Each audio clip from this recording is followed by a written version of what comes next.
Weeks after the presidential election, at least 216 human rights violations have been recorded. During the period under review, at least 187 persons were unlawfully killed. Election observers who compiled the data are seeking more collaboration and capacity building among stakeholders to correct the negative trend. Kemi Foladiemo has more. Observer groups have described as worrying latest trends of human rights violations such as unlawful killings, infliction of injuries and destruction of properties across the country, which occurred before, during and after the February elections. According to Huridak and Sislak, Katsina State recorded 87 election-related deaths, which occurred before the polls, the highest for any state. Kano State also recorded 21 such deaths at post-election stage.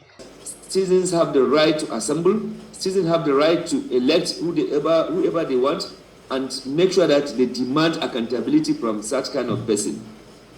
So using violence, thuggery, repression, intimidation, and harassment on election process is a clear mark of human rights abuse. We all need to work very hard, the NGOs, the media, the political parties, to get our election to a state whereby nobody is dying, nobody is injured, no properties are being destroyed. The implication for us is very severe. We are losing good people that could have helped us to progress and develop the country.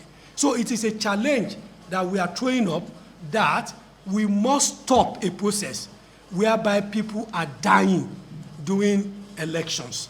11 states, including Adamawa, Ekiti, Plateau, Nasarawa, Bayelsa, and Sokoto, didn't record any incidents.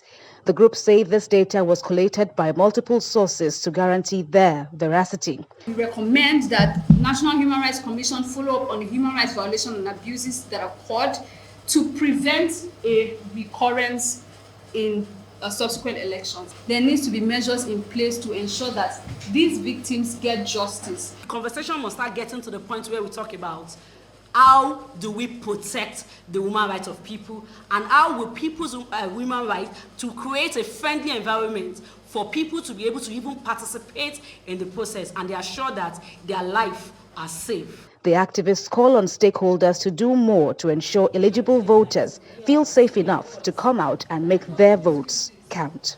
Kemi Foladiemo, TVC News, Lagos.